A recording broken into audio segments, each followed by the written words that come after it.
Good evening, everybody, and welcome to Roll the Dice with Dave. Really looking forward to tonight's episode. First thing I want to do is thank everybody who is tuning in. Those of you who are checking in on Facebook Live, thank you so much for tuning in to either my personal profile page or the fan page of Roll the Dice with Dave. Really appreciate you tuning in tonight. Anybody who's tuning in on YouTube, thank you so much for checking out Roll the Dice with Dave, my YouTube channel. Really appreciate that. Also have put out a blast on LinkedIn. So if anybody who found either the Facebook or the YouTube links from LinkedIn, I really appreciate you tuning in as well. Tonight, please make sure you give us a like and go ahead and share. Have a great guest on tonight, just like every other night.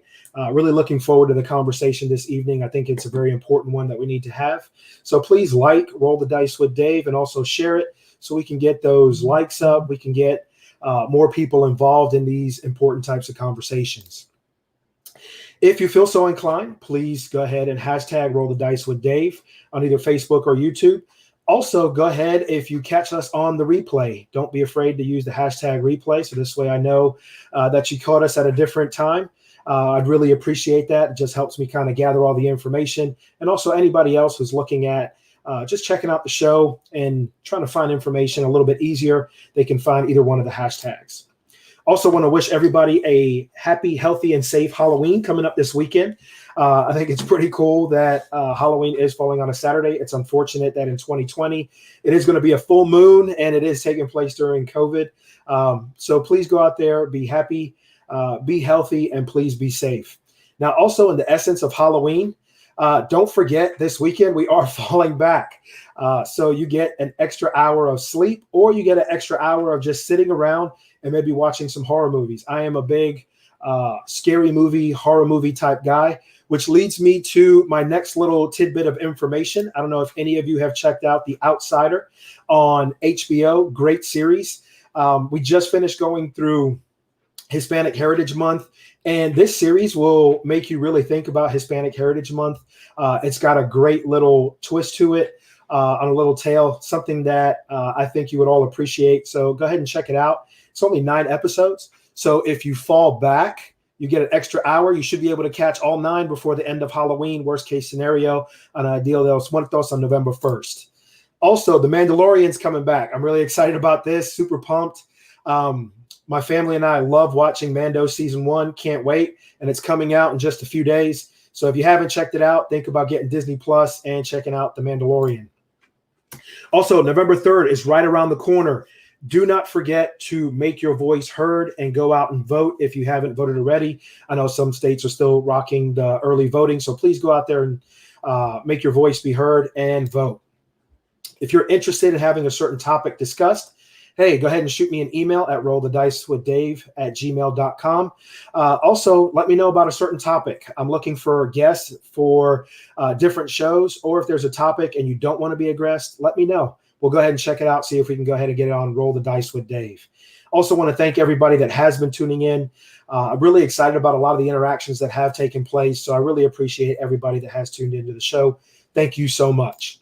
So now we're about to get into it. I have a guest that I am just super excited is on the show.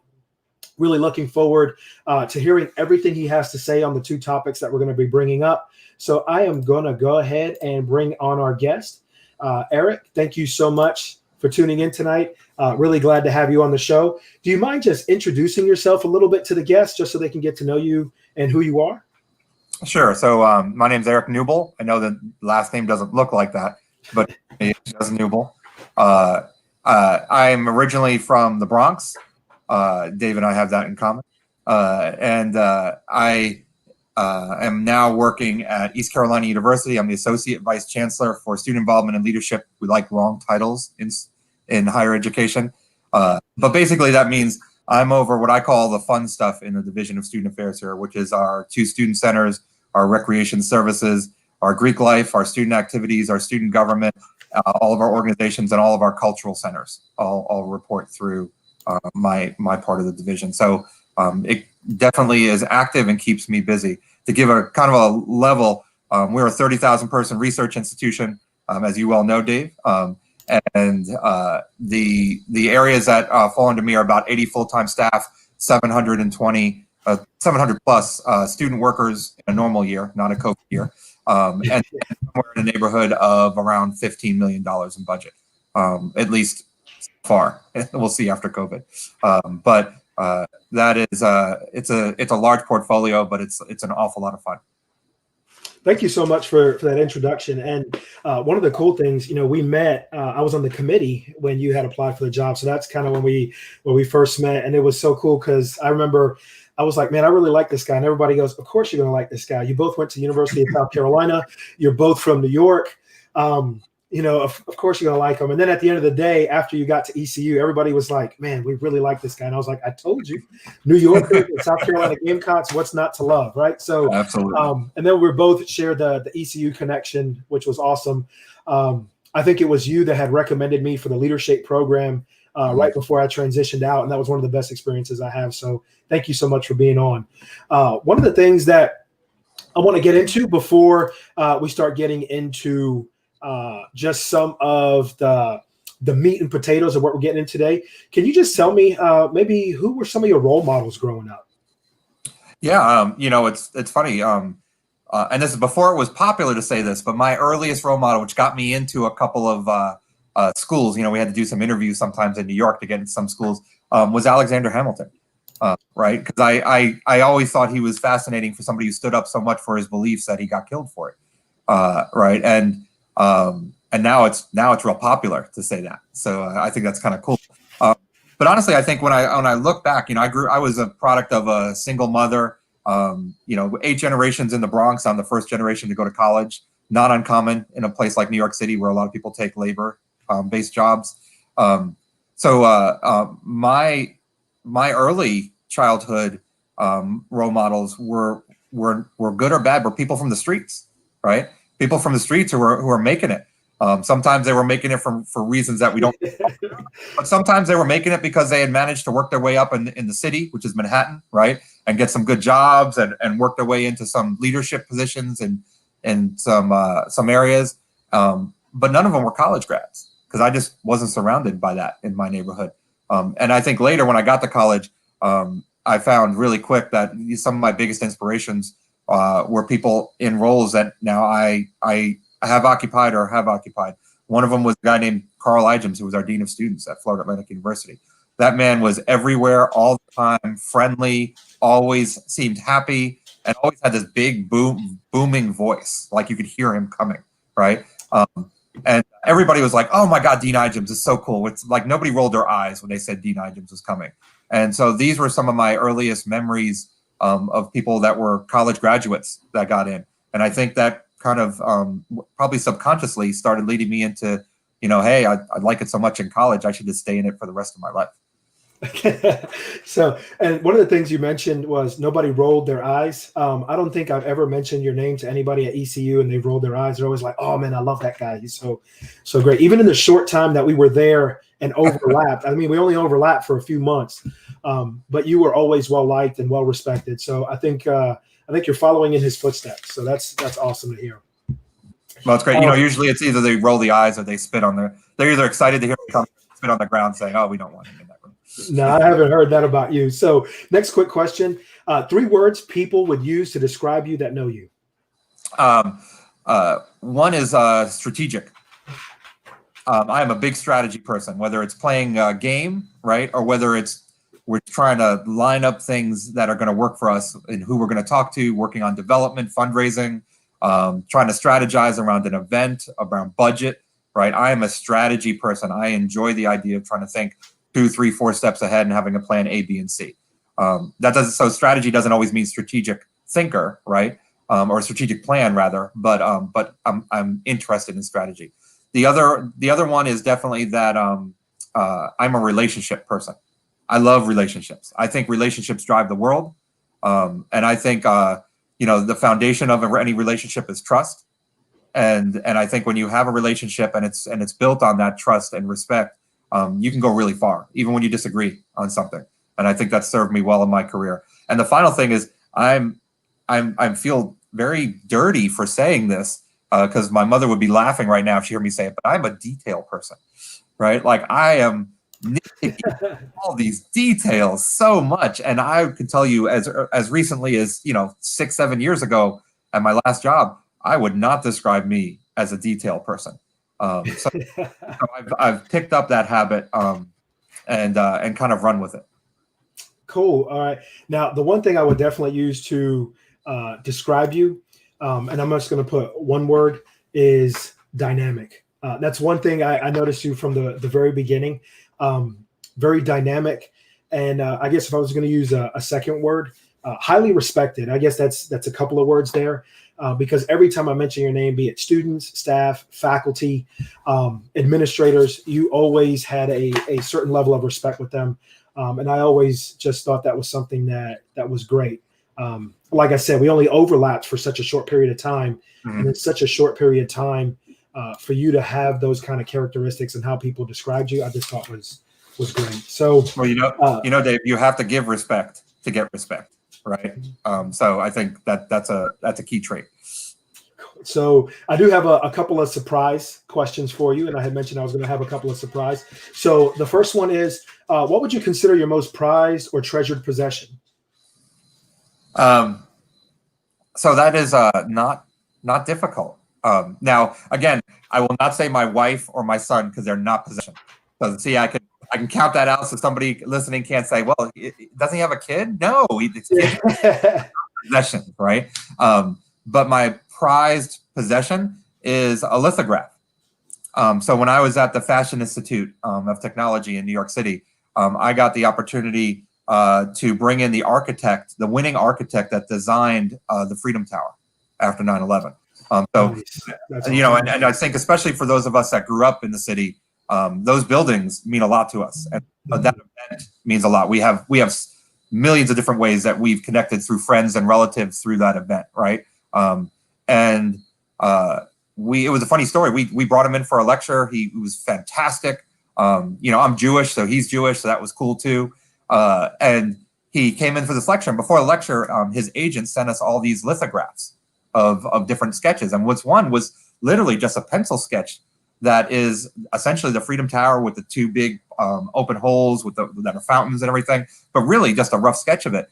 And he said that was the first ever sketch he did. That just came from his feeling, his emotion around. Oh, wow. That's pretty cool. And so that led him to the design, that led him to win the contest or the bid to build the project. And I remember at the end, I have a nickname named Free Ride.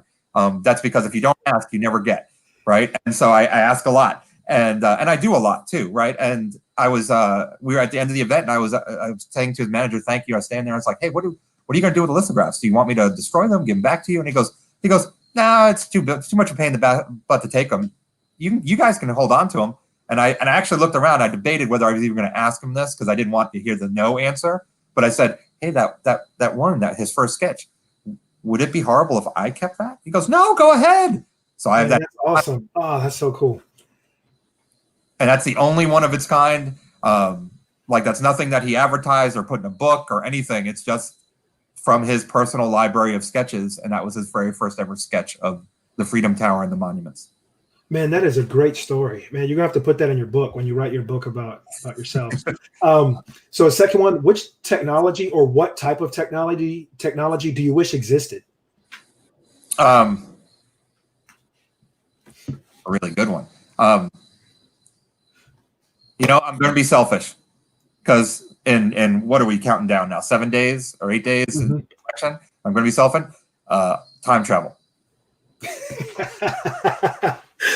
That's funny because I was just thinking time travel as well as one of them. The second one, probably that's right there, would be teleportation. That would be art. How about invisibility?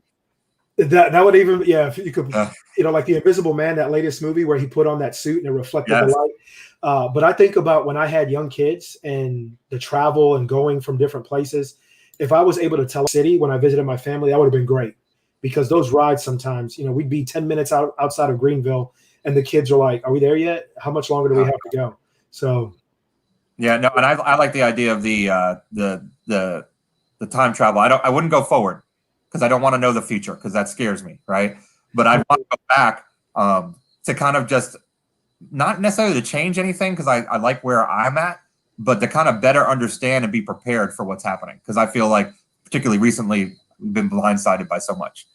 But yeah, a lot of things. And the last surprise question, because we're both New Yorkers, and New Yorkers are big on their sandwiches.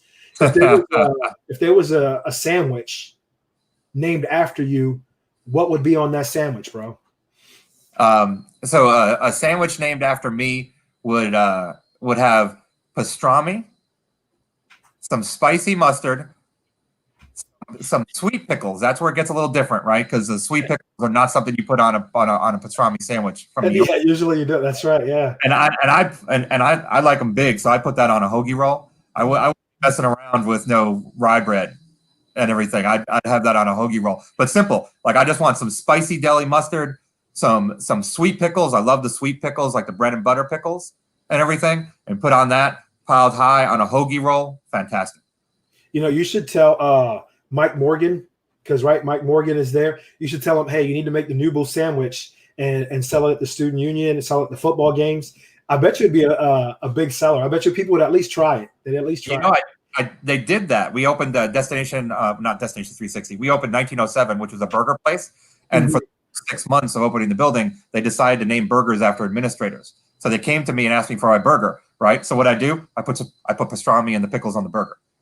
Oh, so I basically had a burger, pastrami, and pickles, and I called it like the Eric Reuben or something ridiculous like that. But they said it sold really well. That's awesome, man. That's a great story. You know, things like that make me miss the Pirate Nation all the time. Thank you so much for sharing that. So I want to move into the first part of our discussion. And when you reached out and I was like, hey, you know, would you be interested in being on the show? And you were like, yeah, definitely. Some of the topics you brought up, and I really like this one, you know, anti-Semitism in the age of Black Lives Matter. And you mentioned earlier in this little segment, you know, you being Jewish, and then the gentleman that did the sketch, and you guys had that in common. The first question I have for you, what are some of your earliest memories of anti-Semitic behavior? So my earliest memory, and it's funny, we talked about this at a discussion we had on campus too, or virtually on campus. My earliest memory, unfortunately, is a memory that's pretty early to most Jewish kids. Not all, but most, is the horns comment. So my son's already got it. He got it in third grade. He's in fourth grade now, so he got it last year for the first time. When a little kid walks up to you and they rub your head and you're like, "What are you doing?" And they're like, "I'm feeling for your horns." Right? Now, the defense of that, which I think is fascinating, I'm going to use that word today, is fascinating. But the defense of that is like, well, you know, in the Bible, you know, Jews were supposed to be close to some kind of a creature that's a goat, and it was a good thing, and they had horn, and they didn't know if they had horn. And I was like, nah, don't tell me that, because no 8-9-year-old is coming up saying this is related to a biblical verse. They are feeling for horns for another reason. And you know, it's funny, when we were on a call the other day, we had two other Jewish folks on there from ECU that were in their 50s and 60s, and they said, oh yeah, they got that. Like, there is not a Jewish person that I've met that hasn't at some point in their life, mostly early, gotten the horn comment, whether innocently or really, really nasty on their head. And you know, I was young. I played it off. I was a little angry, right? But I didn't identify it as anti-Semitism, because I don't even think I knew what anti-Semitism was at that point growing up. But that's the earliest memory for sure. Can you just do me a favor and explain a little bit about the horns? Because some people may still be sitting there going, I don't understand the horn thing. Well, growing up in New York, I get the horn thing, because right. I remember, you know, having some Jewish friends and them talking about it. So I know. Do you mind just explaining so some people watching this could understand what do you mean by their feeling for the horns? Sure. So I'll be honest. I don't know the exact biblical reference, because I think it's bullshit. And I'm going to say some words. I'm going to try to make it PG-13. No, that's all good, man. Hey, this is open forum, man. Speak your truth, bro. So there's a biblical reference to goats and everything, but the modern kid is looking at it from like you're the devil, you're evil, right? You're satanic in some way, because you know, don't tell me that anybody who's grown up thinking about a human with horns is a good thing. Like, nobody ever said, "Oh, horns, those are so cute." Right, you know, so it's kind of like that idea of being evil or the devil, and my son went through it a number of times last year. A little bit of the horns, some other comments about him being cheap and miserly and something stupid about him being loud. I was like, dude, that's not because he's Jewish. That's because he's a New Yorker. The New Yorker, baby. That's right. Yeah, that's how we get down. That's not New York. But I remember my wife's quote was fantastic. She called the school up and said, my son's going to be affected and deal with anti-Semitism his whole life. I'd like for him at 9 years old to not have to deal with it right now. And it's crazy because I think back, and of course, like you said, when you're that young, you don't even realize it as anti-Semitism, right? So you're not realizing it. And then I think back as a kid and those things going on, almost in New York, you almost dismiss it as this is almost like a rite of passage being made fun of, and it's just something you're going to have to deal with. A lot different environment now. But you mentioned the piece of miserly, because I remember always hearing people when they say, "Man, I don't want to pay that much for it," and they'd say, "Man, why are you being such a Jew?" You know what I mean? That was the thing, man. Growing up in New York, that I heard a lot of times, and it just had those triggers. And I remember even at South Carolina, some of the guys I knew that were Jewish, they'd say, "Man, I'm going to see if I could Jew them down a little bit." Mm-hmm. That's a common thing. Yeah, so they would say it, and it was almost kind of blown off, and not even thought about in a negative way. So the next question I have for you is, what does being Jewish mean to you? So I think what's interesting for me is that Jewish for me is not just a religion, it's a culture, right? There are many holidays, Hanukkah for great example, that I have many of my Christian friends who are like, "Oh my God, you must be so excited, it's Hanukkah." And I was like, no, Hanukkah is like this big in the Jewish level of holidays, right? And it's really more of a cultural holiday connected to some religion, but it started more as a cultural kind of thing, right? And so I think of it more as culture. And, think about all the things with culture: food, right? Painting, books, poems, works of art, the things that we use to define a culture and a community of people. I think the two things that come to mind is one, that, and the second is old.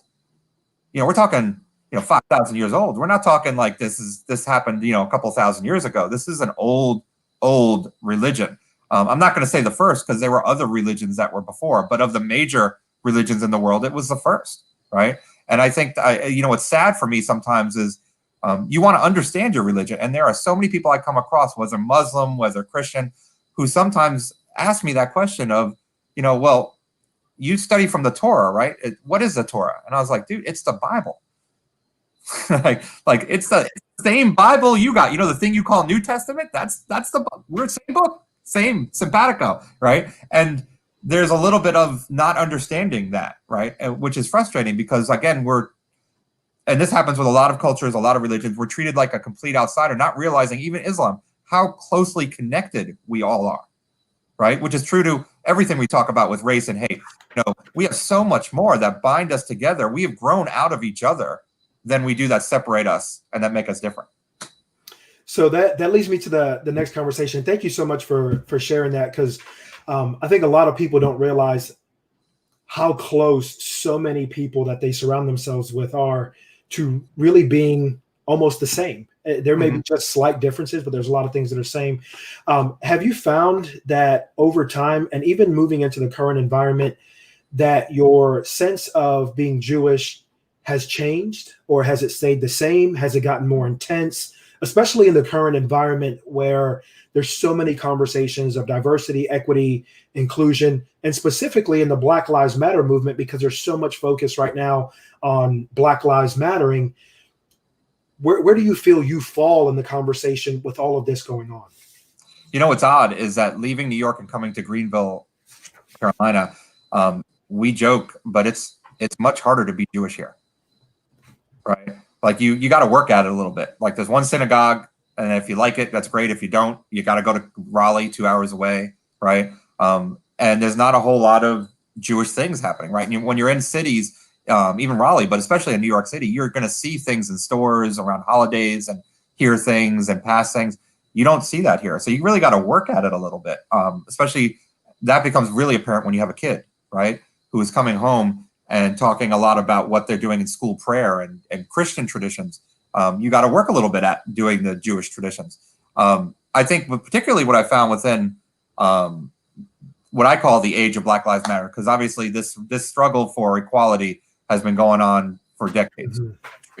And the issues with brutality, whether they're police generated, what I always call it political brutality, with the laws and the governance structures, right? Those have been going on just equally as long.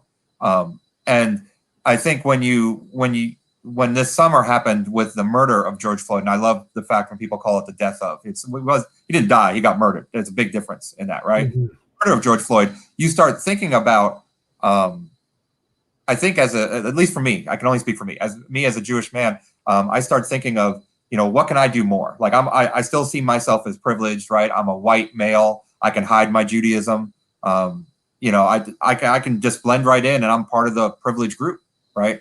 So how can I progress the movement? How can I help? How can I get in rooms that other people can't get in and have authority with my title or my influence that I can do? But at the same time, I start to think, am I doing enough for Jews? Right? Like, and then when things happen, like when we see the stuff happen with oh my God, the football player from the Eagles.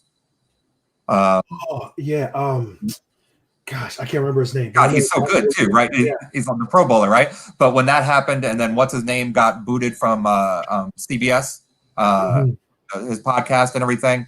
When you start to see things like that, and you start to realize that, Jews are still a problem. They're still a huge issue. When you start seeing, it was only a few years ago, Dave, right? When we were hearing about all the bomb threats at synagogues. It was only a couple of years ago up in Westchester where rabbis they broken in Passover and stabbed them to death, right? Yeah. They said that God told them to do that. And that happens in all kind of groups, but there seems to be this fixation on this religion as being wrong or evil. When you think about that, you start saying, I want to help, and I want to be part of the solution for every group, especially African Americans or Black people right now. But I also need some support for me, right? And I don't want my need for support to overshadow their moment, because they have their moment. You don't always get these moments. You don't always get these opportunities. There's a moment, there's a movement, there's a surge. Let's be a part of it. Let's push it, right? But emotionally, I can't forget about the Jewish issue that has gone on for thousands of years, right? Think about the Holocaust and slaughtering in Egypt, and that this is not an uncommon thing with Jews, with killing them. And I would never compare one group's issues and plight with another group's, because they're not the same, right? But I can say now is their time. Now we need to rally on. We need to get on board, and you hope that when your time comes, when your group's time appears, that everybody gets on board equally as well. And you get a little worried about that when you hear some of these other comments. And remember, we're talking about individuals. We're not talking about condemning a group of people. Every group of people has some people in it that you're not fond of, and you don't hold up. For God's sakes, I'm a white male. Look who's in the president's office, right? That's not somebody that I wanted in the president's office, in the Oval Office. So we all have groups of people within our race, within our cultures, within our religions that we're like, what are you doing? But that makes you worry a little bit that, are people going to be there for you the way you feel you were there for other people? But you can't let that stop you be there for other people. It's hard. It's really a hard thing to kind of, it's my own guilt. We're great at guilt. Jews, Catholic, we're all great at guilt. I was just about to add, that sounds like the guilt talking right there. And that's something that we've, I think that everybody at some point goes through, but I know exactly what you're talking about there. But you've mentioned a couple of things that makes me want to kind of pivot a little bit to this next piece. What do you think, being a white Jewish male right now in the Black Lives Matters movement, what advantages do you think you have to helping fight racism and navigating the current culture? Well, I mean, the first two words are the big advantage I have: white male, right? The word privilege is being thrown around a lot now, right? But that doesn't mean it's not important, and we all have privilege, right? We just have to figure out what our privilege is and in what environment, what time. And more importantly, we have to figure out how to use that privilege to the advantage of what we want to see, the change we want to see in the world. So I think the Jewish piece doesn't really connect with me in that way of the privilege. Okay. other people have talked with me, and we've had very open conversations with a lot of the students. I love to sit down and talk with the students, right? And you're the same way. And we would have these conversations, frank conversations with different groups. And, and they would be like, well, they think of Jews as being wealthy, educated, that kind of stuff. And I was like, dude, my mom was on food stamps. My family were first generation to go to college. We weren't we educate ourselves in our home, right, through things, but we weren't college educated. We weren't scholastically educated. So I don't know if that Jewish piece really adds a bonus, other than the fact that there's an opportunity for me when I'm in a conversation, because I've been in these conversations, Dave, whether it's in a barber chair, which is always scary because the person has a sharp object. A sharp object in their hands, right? Yeah, it's always scary. And I've been in that situation where they've thrown out the N-word, and I'm like, whoa, right? It is my responsibility in meetings and other times where it's not so obvious, but there's an underlying racist tone, or they're just not thinking about it in the right way, for me to say something. And then when they look at me like, how do you even understand? I've used opportunity to say, do you know what you said last week with a Jewish joke in front of me? Do you know when you put Jews down last year? That affected me. So don't think that you do it. Admit that you do it, and let's change it. I always say, don't judge a person by the mistakes they make. Judge them by when you call them on those mistakes, how do they react? Right? Because we're all going to make mistakes. But are you making mistakes continually because you just don't care? Because you're mean-spirited? Or are you making mistakes because you just don't know? And when you find out, you correct yourself. And I think being a white male and being in the role I am at ECU, I'm in positions and in offices and able to walk in communities where I can hear what's going on, affect change, and more importantly, call people out, right? And if we don't start calling people out, and you don't have to be nasty about it, there's not the Bronx coming out in me. You can call them out professionally, but you got to call them out. And I've done it in Publix. We have a Publix here, Dave, now. It's glorious. I know, that's crazy, all this stuff Greenville's getting glorious. left. Yeah, I just have to leave, and all the good stuff goes, right? Well, now you can come back. Don't tell St. Augustine that, but now you can come back. Right? So, but yeah, you want to call people out, and whether it's been in Publix, whether it's been in a meeting room, whether it's been in a conversation, and whether it's been had to have been done aggressively or assertively, or being done in a nice professional manner because it was a mistake. I've called people out, and people call me out when I make mistakes. And then we react and we learn and we apologize and we move forward, or you show your true colors. And now I know where you stand. Cool. A quick little pivot there. So what do you think are some of the disadvantages? And we'll stick, if the Jewish piece comes into it, you could add that. But what do you think are the disadvantages to being a white Jewish male in the Black Lives Matter movement? There is some compare and contrast, right? There's an immediate comparison to don't compare your suffering with mine, right? From both sides, right? There is also some elitism that there are a large, I think Jews have kind of really gotten into business industry, have gotten into pro sports with ownership, has gotten in the entertainment industry, right? It's widely known to be run by a lot of Jewish men, not Jewish women, unfortunately, but a lot of Jewish men.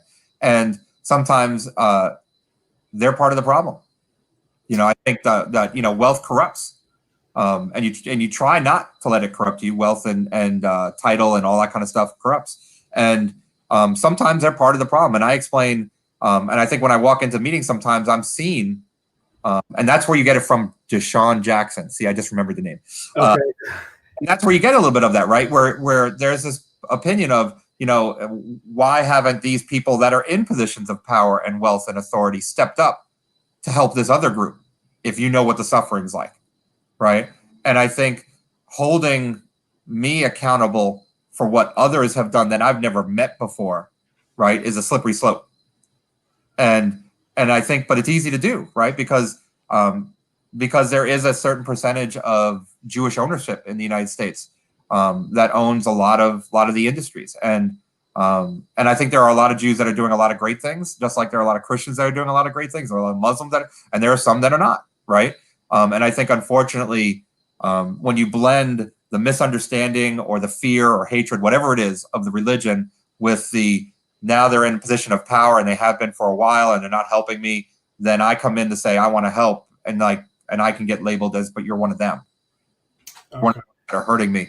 And while I know where that's coming from, and I understand it's also coming out of a place of just pure rage and just I'm over it. I'm done with this. I'm not going to be treated this way anymore. It's hard for me as an individual because there's a level of guilt, right? They talk about the white guilt, Jewish guilt. And that problem is like, dude, I'm not that owner. I'm not that industry. I'm not Weinstein, right? I don't agree with what any of that happened, right? But at the same time, I want to help as a human being, and that's what I think we have to do. Is we have to start recognizing and celebrating our differences, but also strip it down to that we're human beings. We're human beings that deserve the same rights and the same privileges and everything like that. And no change has ever happened without allies. And I say that all the time, is that I need to be there for my future, for my kids' future, for the world that I want to see. But you need me there too, because you need allies. Allies that can get it. I tell my son all the time, I'm sending him to, he is one of these privileged kids, 2 college-educated parents, going to private school, both parents, right? Like all the things except being Jewish, right? All of them, all the advantages. And I keep telling him, your job, that I bring him to MLK marches, I bring him to events at the school all the time, and I say, your job is to make sure that as you advance and get into the in crowd, because you're in these private schools and you're a white male, and you start advancing, that you bring others behind you, with you. Right? That bring the people with you that don't look like you, that don't sound like you, right? That aren't from the places that you're from. Bring them with you. And so you have to keep reinforcing that. He's only 10, right? But you have to keep reinforcing that every single year, particularly with somebody who doesn't experience it. And my son doesn't experience it outside of the anti-Semitism. Wow, that's powerful, man. Thank you so much for sharing those thoughts. Want to move to the next topic, which we both have had a lot of experience with: freedom of expression. Both of us work at institutions of higher learning. So the first question I have for you is, why is freedom of expression so important to the mission of colleges and universities? So we can get really detailed on this, and we can go way back, right, to the 1800s, where the idea of colleges and universities were about this free exchange of ideas. Right? You wanted a free exchange of ideas. That's why tenure was created, so that colleges weren't going to force faculty to teach what they wanted them to teach. Right? That there was going to be freedom within the classroom environment, tenure and the academic freedom to teach what they want to teach without fear of retribution and being released. Right? So these are core principles that education, higher education specifically, is founded on. And the freedom of expression to express your concerns and views without worrying about retribution or fear of being hurt or silenced or those kind of things, that is a core value of our Constitution. Sometimes people think like this is when, the conservative guy comes out and everything. And by the way, I label myself as a conservative Democrat. My wife is a liberal Republican. So we're right now, we're simpatico right in the middle, right? But the core of that is to make sure that people are going to allow for that free expression of ideas and thoughts without utilizing privilege, without utilizing rank, without utilizing discipline to silence people, right? And this is what we're probably one of the points that we're most proud of in the United States, right? Like when all else goes to pot in the United States, you'll always hear people say, well, at least I know in other countries, I can't even have these kind of conversations or say this out loud with fear of being arrested or killed or dragged off somewhere to a camp, right? And in the US, you can say all these things. You can publicly disagree very publicly now on social media without fear of retribution, assuming you're the right color, without fear of retribution, right? And that's an understanding that I've come to understand only in the last like 3 or 4 years, that I fear of retribution as long as I look and sound the same as the other people around me. So it's so important. It's our foundation. Cool. And so leading into the next thought, you just mentioned it's a foundation. Do you think there are any times that there should be limitations on free speech at institutions of higher education? Yeah, I think some people go overboard with the idea that, free speech means I can just walk in and do anything anywhere. It's like the old adage, you can't run into a theater and yell fire, right? It's called panic. The courts have ruled time, place, and manner, right? Now how you and if you're in that world of college education, you're going to hear time, place, and manner all the time around free speech.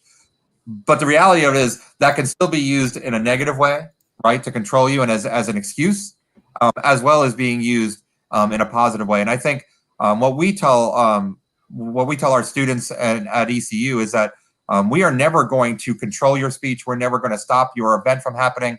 But there's a time, place, and manner role that we play in. Like, we don't want to have two free speech events on the same place at the same time on the same plot of land, right? Probably one got it and one didn't get there in time to get it. Can we do you tomorrow, right? And especially if they don't have anything to do with each other, what they're talking about, right? So there is some time, place, and manner in that sense. There's also the idea of you don't want to do the old blocking of doors, right? There are emergencies, there are issues that happen. You don't want to stop students who also have the right to get an education and to go to their class if they want to, or if they don't want to join the protest, then they join the protest. But you have to give them that opportunity by not blocking doorways, not blocking access, not blocking ADA access to things. And so there is some time, place, and manner that plays into it. But I believe when you come at it from a standpoint of, we've moved events from my suggestion because they were like, we're going to do this, Dave, we're going to do this great die-in, like right in front of the student center, 3 o'clock on Friday. And I'm like, that is awesome, but no one's going to be there. Yeah, not at ECU, bro. Yeah. Right. And they're like, oh, I didn't think about that. I said, now, if you did it next Wednesday, there's not only a lot of people, but you give me a little bit of time, you can actually maybe reach out to some media and get them to come and cover it. Right. And then you can even maybe hold something on the ground, because a lot of these people do these die-ins and people don't know what the hell's going on. Maybe hold some signs on laying on the ground saying, ask me why I'm here. Right. So somebody can actually tell them this is what you're trying to support. Right. For that type of event. And so we make suggestions all the time about events, moving them for the benefit of the group. If you really want your voice heard, then this is a better time to do it. And we're not doing it. And I've done that with Turning Point. I've done that with Black Student Union.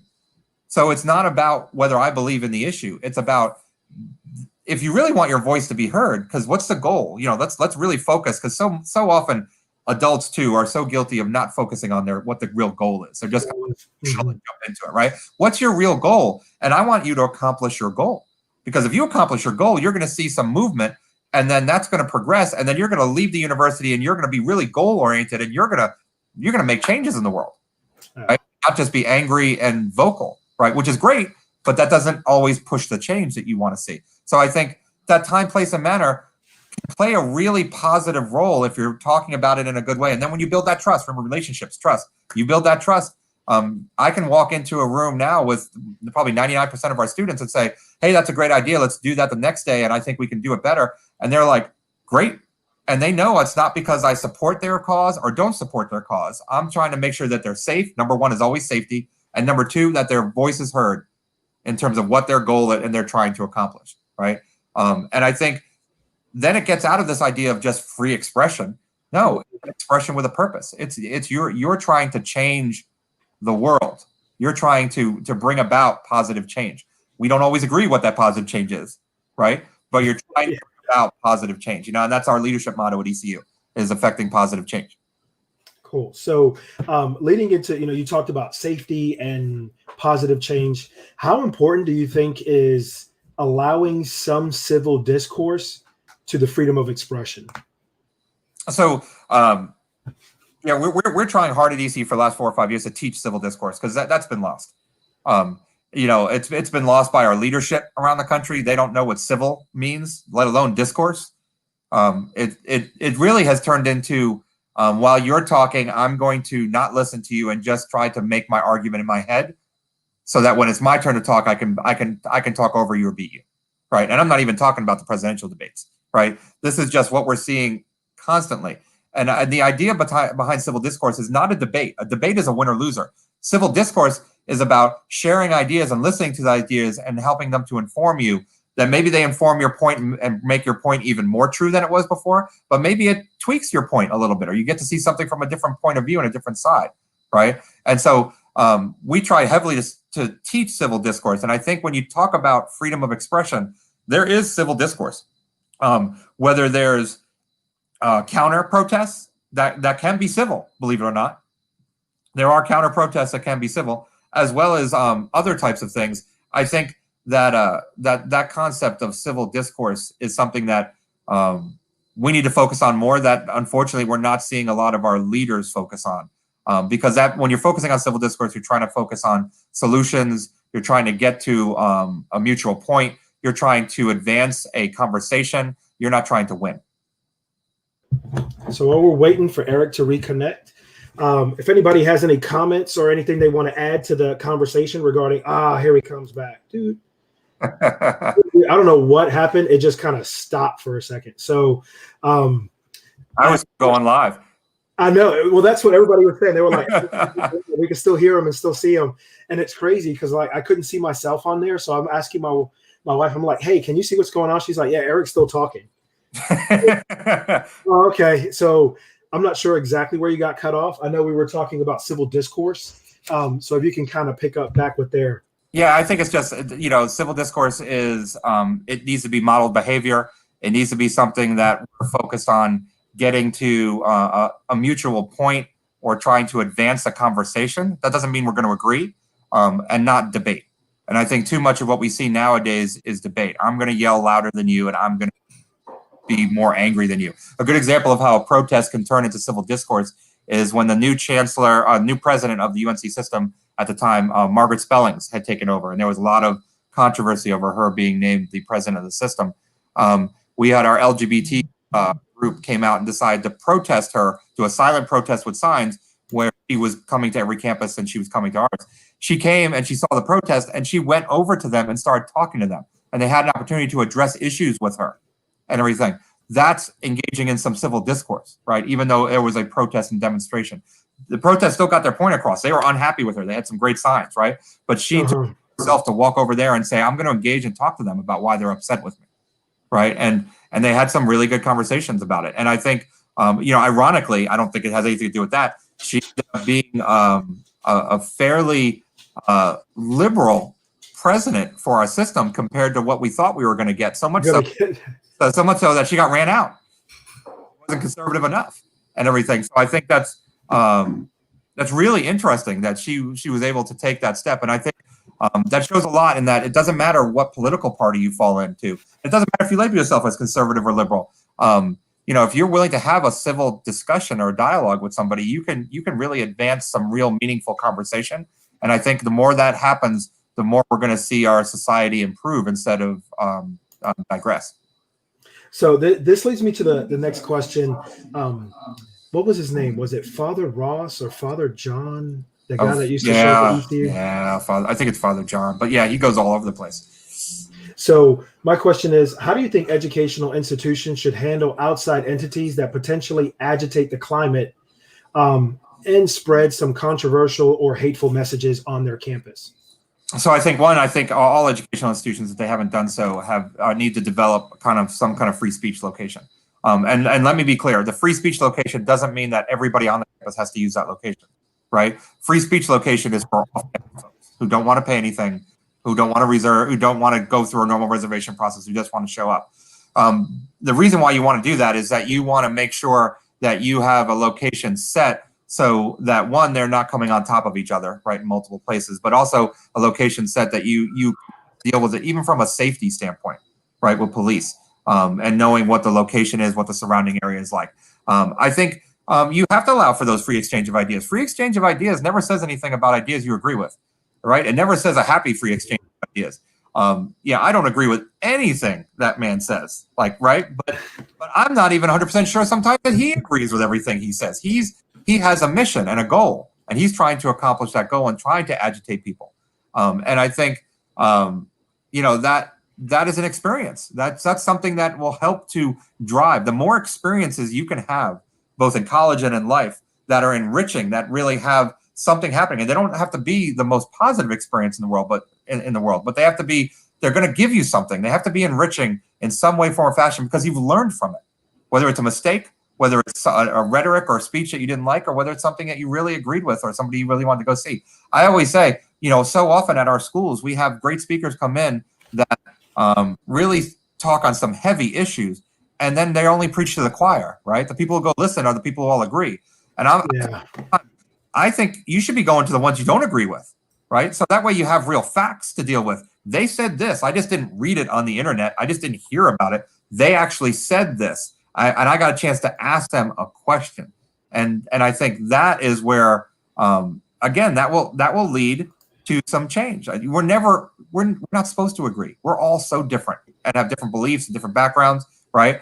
But that doesn't mean that we can't learn how to disagree with each other and learn how to still progress our society. Because I do have that belief that the vast majority of human beings on this planet want to have a good life for themselves and want to live in a country where they feel safe and protected and can have some freedom, right? It's really that simple. And I know there are some bad apples, always bad apples, but the vast majority of people are like that. And I think, unfortunately, they're angry. They've had history. They've had issues, or they've come across negative people throughout their time, and that affects them. And you need kill them with kindness, but kill them with kindness in a way that you don't have to back off of your points of view and what you believe in. But that doesn't mean that I can't treat you as a human being and say, at the end of the day, Dave, let me buy you a drink, and we're going to talk about this issue that we disagree with. And at the end, we might not agree anymore, but I'm going to learn a hell of a lot more about you. You're going to learn more about me, and we're going to prove that we can still have that kind of conversation. Yes, definitely. I like that. Thank you so much for that. Kind of the last question as we wrap up the idea of freedom of expression. How do you think social media has impacted the idea of freedom of expression versus management of expression? Yeah, I mean, that's a huge thing. So the internet has caused what I call internet strength, right? Like, and I'll be real old school with this. Growing up where I grew up, like, if you didn't have the guts to say it in my face, then it wasn't true, right? And I don't care what you say, because you didn't say it in my face. And if I approached you, you wouldn't dare say that in my face, right? And if you did say it in my face, we might have to have a certain discussion on it, but I'd respect you more because you would at least be willing to say it to me, right? And we've created this world now, and it's not a generation, because older folks do it just as bad as younger folks, right? Where they can just verbally vomit out there, and they're it's not even a held accountable. Is that you never get a chance to give an alternate opinion, right? And then the other side feels like, well, all they have a chance to do is now verbally vomit back, right? And then you're getting that not civil discourse, but in a debate, or in just who can throw the meanest things at each other, right? Who can be louder? Who can be more aggressive? And social media, while it has made it so much easier to communicate, it's made it so much more difficult to communicate productively. I wanted to say civilly, just productively, right? In all its forms or fashions. And I think that that's going to be a challenge. That's something for the younger generation as they start to come up and start to enhance social media and technology, to start to figure out ways. And we're not talking about fake news, real news, proofreading stuff, right? We're talking about people's ability to be able to last, 15 years? Never got any training in K through 12. Like, K through 12 for a long time was told, don't you use social media in the classroom, don't bring your cell phones, don't, it doesn't exist here. Staff, teachers, don't get on it. It will be bad. Don't get on it. Don't engage with your students. Don't do anything. Just don't engage. Ignore it. Like it doesn't exist. So these kids don't have any mentorship. They're not being corrected on how to engage. And what happens is they come to college, and we're actually on it and doing things, and we're like floored by what they're being said, but they haven't taught. Like, it's not like when we were a kid and when you're taught to communicate with somebody, your parent will come over, your mother would come and slap you in the back of the head if you said something stupid or nasty to somebody right in front of them, right? Like, what do you think you're doing, boy? You are not going to say that to Auntie so-and-so, right? And you have to do the same thing with social media. It's a way of communication. They have to learn how to communicate, which is why you're starting to see now kids in elementary schools and middle schools starting to engage with social media and learning how to communicate via technology in some school districts, right? But you need to, so it's a progression. And I think that's always where also higher ed was held to a different standard. We're like, we got these kids and they were saying all these horrible things on social media, and they're like, do something about those kids. You guys, what's wrong with your industry? Why aren't you correcting these kids? And it's like, dude, we inherited this. They didn't just figure this out when they became a freshman. Like, and before we got them, it wasn't necessarily K through 12's fault, and that they were being told, don't engage with them, don't do anything with them, don't talk to them about it, don't do anything, right? And so there has to be a happy medium where we're engaging with them at a very young age to teach them the proper forms of communication. It doesn't mean you can't be real. It doesn't mean you can't share your emotions on social media. I mean, that stuff's wonderful, but there are limits to how you engage on social media, just like how you would engage with a person when you met them on the street. And we learned that through social norming, right? Through our parents, through our friends, through every once in a while getting punched in the face or getting knocked down or getting chased or something like that, where that doesn't happen on social media, or it didn't for a long time from a younger age. And now it's starting to happen. And I really believe, Dave, that in about 10 years, we're going to see a much more savvy group of students. Like we're already starting to see it, right? How they manipulate's a bad word because it sounds so negative, but how they really use social media to progress social agendas, to progress their businesses, to address things right when they're 15 or 16 to address these things, and how they're really doing that. I think it's only going to increase in 10 years. We're going to see kids, because they've been using social media. You know, we remember how we always talked about the technology immigrant and the technology, right? There's a social media immigrant native. And a lot of the younger kids that we were dealing with for the last 10 years in college, they were really immigrants to social media. They didn't grow up with it, meaning it didn't just pop up when they were born. And they got no guidance if it did. They were just to run free in that world because we didn't know anything about it, and we were told to stay away from it. And now that we're engaging in it, the key for us as old folks, can we keep up? Because we're always like, you know, oh my God, Facebook is blowing up. And they're like, dude, Facebook is 10 years ago. It's 10, yeah. Now what's happening, right? Well, I'm on Insta. Insta is awesome. And they're like, dude, we're not even on Insta anymore. Or Twitter. They're like, we're on Insta. We're, you know, there's always another place that young people are going to run to because they want to have their own platform. We just have to do a better job kind of keeping up with that, to learn what they're doing, but to also provide some wisdom and guidance that with their creativity and energy. Cool. So as we move to the, I'm going to give you this last little piece. What impact do you think the election is going to have just on kind of expression in general? Wow. And so I've had 3 meetings today alone, with 2 with student groups and 1 with my supervisor, about post-election, right? And I'll honestly say that it's boiling down to some real fine details. You say I like details, right? But the details of, like, to the point of me asking the students of, like, dude, if one side wins, is that side going to go out and celebrate? Like we're in such a war, right, with each other and as a society right now over these 2 sides. Is it going to be like the World Cup in some countries, or like a Super Bowl where the whole city comes out and just celebrates that their team won, right? Mm-hmm. It's only going to antagonize the other group who is already really angry that they've lost, right? And this is true for both sides. And my worry is just because we won, the next day roses are not going to start blooming all around the country, whichever side wins, right? We have some serious issues in the country. Race is one of them. The economy, right? Foreign policy, right? We have so many major issues that it doesn't matter who's going to win. Somebody has to start dealing with those issues. And it seems like, I mean, I really do feel like, which I don't know if it's true or not, maybe other people feel this way, but I feel like this election season has been going on for about two years. Yeah, it feels like Trump had 1 year in office, and for 3 years it's been an election campaign, right? And also, I don't feel like things progressed and things were being changed. Everything was about the next election, right? And I felt like you at least got 2.5, 3 years out of a candidate before they started hardcoring just election issues. And I feel like that has started much earlier from both sides. And I think, you know, this is not, nothing I've said tonight is rocket science. But this is not rocket science. 2 sides that have moved completely to the other side's spectrum, both of them, right? And as one moves further, the other one counters by moving even further. They need to start figuring out a way to come together. It doesn't mean you need to agree on stuff, but you need to come together and start to at least have a conversation, and not just voting down party lines, or not just saying because you vote this way, or because you identify as this, you must be this type of person, right? Because we are way too complicated of a people and a race to boil it down to something as simple as, you know, a name on my voter registration card identifies everything about me, right? And I think it's hard to hear that, right? And I think especially in this time of rhetoric, it's a lot of rhetoric, and I don't think I think every election social media plays a bigger and bigger role in it, and no different than now, right?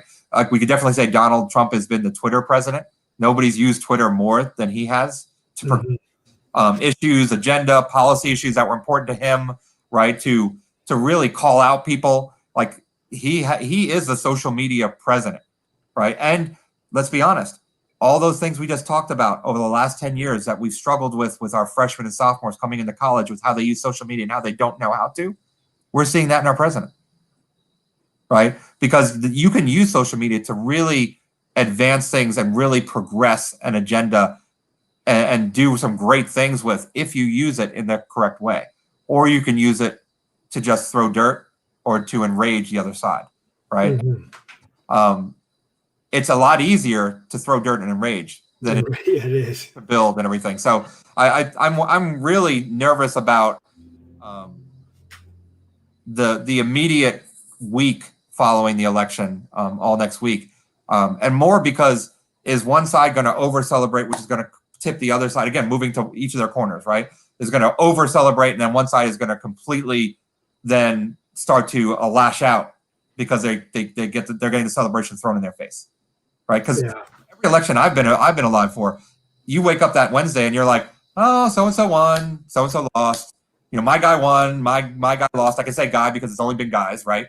So far, except last year, my guy won, my woman lost, and you just kind of went on with your life. You kind of went on, and it doesn't feel that way this year. It doesn't feel like we're just going to wake up on Tuesday or on Wednesday, and even though we all know it's not going to be over by Wednesday, but still have a projection, good sense of, right? The projections of what people are saying, right? One side will at least be really, really set to do more and to ask for more recounts, and I say don't kid yourself. Democrats lose, they're going to ask for recounts. They're going to investigate, right? It's just too much negative rhetoric and playing around with things going on in this election that is making everybody nervous, that I can't see either side being happy with the results unless there's a monumental landslide one way or the other. And to kind of touch on your point, you were talking about the concern for after the election. We have actually developed a committee here at Flagler College dealing with post-election results and kind of post-election emotions. So that's something going around, I guess, campuses across the country. We have 18 events, post-election events planned. 18 post-election events, 2 websites, and a whole movement called EC United. That started back when you were here. EC United is now a movement that has a steering board that has members from across the campus, students, faculty, athletes, athletics, that sit on this board, and their whole theme is 2020 elections. And they started that theme 9 months ago.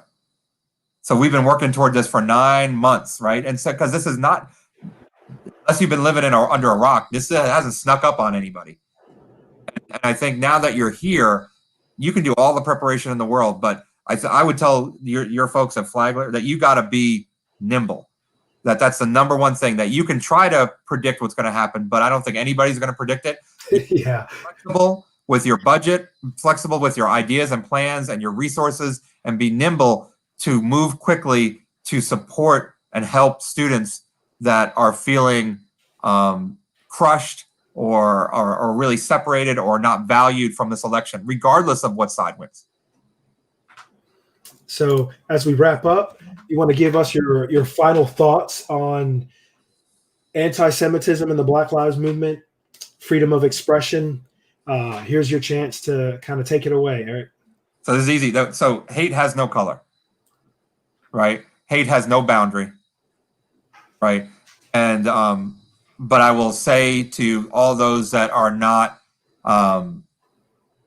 specific people that are in the Black Lives Matter movement or that race, that now is their time, right? And now is also time to not just be a non-racist, right? To say that I'm not racist myself, but to not accept racism, And I think there's a starch difference, because I think there's a lot of people out there who accept that they're not racist, right? And believe that and probably are true, right, from their actions. But now it's time that we don't accept racism anymore.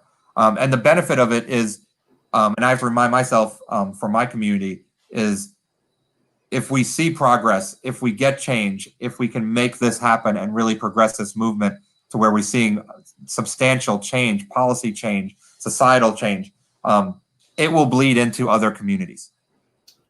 The Black Lives Matter movement is, especially in the modern era with technology and social media, they're creating a path. And if this path succeeds, which we should want it to, then that will create a path for others to do the same. And I also, I love quotes. There's a quote by Martin Niehomer, I think is his last name. It's always hard to pronounce those German names. They have those little dots over the O's and E's. But it's a quote from the Holocaust, so it connects to my roots, right? But it is never more important than I think in this Black Lives Matter movement. It says, and I'll probably get it slightly wrong, but it's about the right thing. It says, first they came for the communists, and I wasn't a communist, so I said nothing.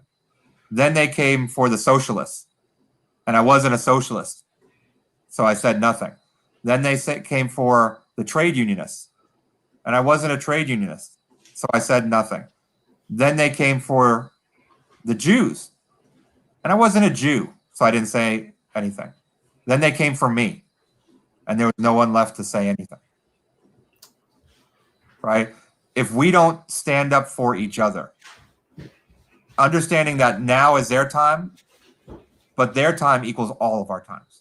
If we don't stand up for each other and start standing up against racism, not against individual racists, against societal racism, then your plight in your community is going to be lost. And I will tell you, there are very few people on this planet who don't have some issue that they've been marginalized for. Mm-hmm. Right? Very few people. So we can all connect to this.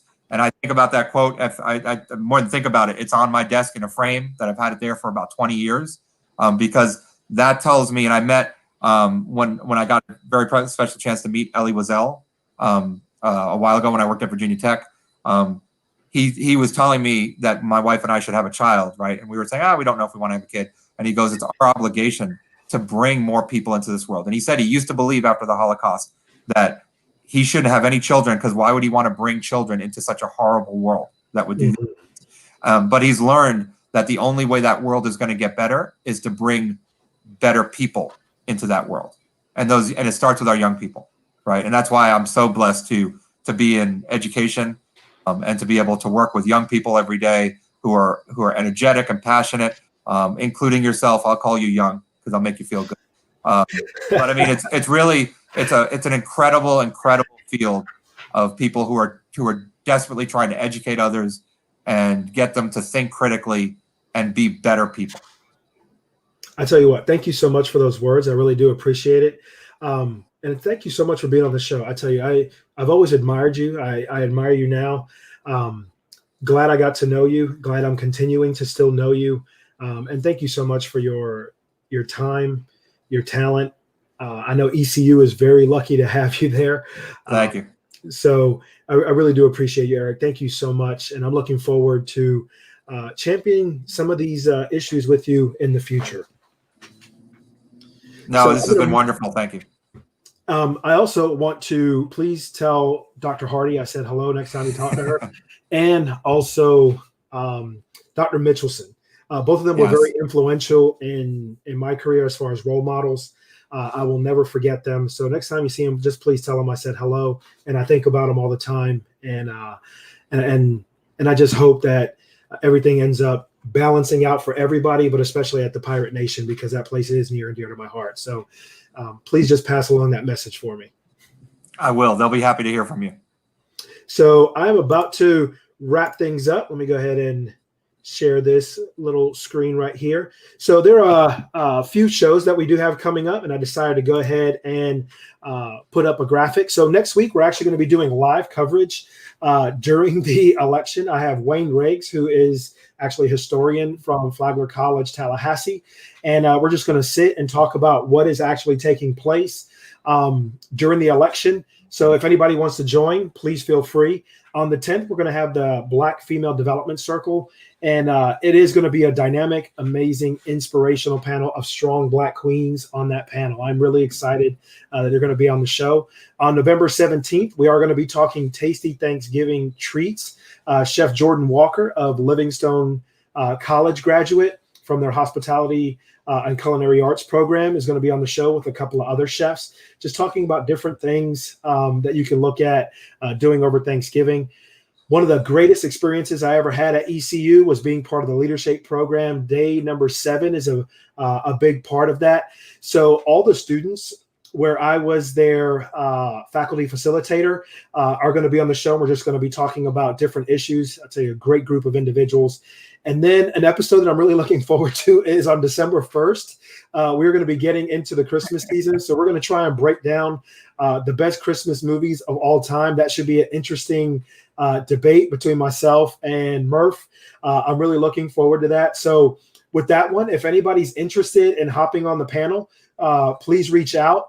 Let me know. I would love to have you on the panel for that one because I'm sure everybody has their favorites and they're all a little bit different. So if you want to reach out, please do. You can catch me on my Facebook fan page at Roll the Dice with Dave. Also my profile page, Dave Rivera Jr. I am on Twitter, El Leon de Flagler, and I am on Instagram, Rivera_the Flagler Prof. You can also catch me on LinkedIn. Thank you all so much for tuning in tonight. Really appreciate it. Erik, again, thank you so much. I look forward to continuing these conversations with you. And if there is anything I can ever do to help you or the ECU Pirate Nation out, please don't hesitate to let me know. And I do want to put this up here. Both my mom and dad have made comments, and my dad said, great show, great insight with Erik. Thank you so much, Dad, for tuning in. I appreciate it. My dad being a New Yorker, you know, we grew up the same way pretty much you did, Erik. So it really shows that no matter where you come from, it doesn't matter. We do have a lot in common. So again, thank you so much, sir. I really do appreciate you. Appreciate you. This is great. Hope everybody has a good night. Have a great week. And again, everybody have a happy Halloween.